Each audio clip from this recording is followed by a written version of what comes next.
কালিয়া চোখের আশেপাশে এসেছো কিন্তু খাওয়ার জায়গায় কোথায় যাবে সেটা কিন্তু বুঝতে পারছো না, তাহলে কিন্তু আসতে হবে স্যাফরন রেস্টুরেন্টে। তো চলো তাহলে দেখা যাক কি কি খাওয়া রয়েছে আর কেমন প্রাইসিং। শুরুতেই ছিল মাটন লাভারদের জন্য দারুণ স্বাদের মাটন শিক কাবাব, তারপর ছিল পুদিনা চিকেন, আচারি চিকেন, বেবিকর্নের একটা স্পেশাল আইটেম, আর সাথে দুটো নতুন আইটেম পাপড়ি চাট এবং দহি পাল্লা।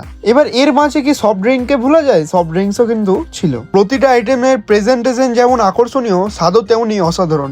এরপর কিছুক্ষণ বসে মেন কোর্সটা অর্ডার করে দিলাম। মেন কোর্সে ছিল গরম গরম নান, তরকা, চিকেন চাপ আর ফ্লেভারফুল বিরিয়ানি। আর একটা জিনিস না বললেই নয়, খাবারের কোয়ালিটি সত্যিই দারুণ। প্রতিটা আইটেমেই যত্নের ছাপ আর দারুণ স্বাদ পাওয়া যায়। শেষে ডেজার্টে ছিল গরম গরম গোলাপ জামুন আর সাথে স্যাফরন রেস্টুরেন্ট স্পেশাল কুলফি। সত্যি বলতে পুরো মিলটাই ছিল একদম জমে যাওয়ার মতন। আপনি যদি কালিয়াচকে ভালো খাবারের অভিজ্ঞতা নিতে চান তাহলে একবার কিন্তু অবশ্যই আসতে হবে স্যাফরন রেস্টুরেন্টে। ভিডিওটির মধ্যে কোন আইটেম আপনার সব থেকে ভালো লেগেছে দেখতে সেটা কিন্তু অবশ্যই কমেন্টে জানাতে ভুলবেন না।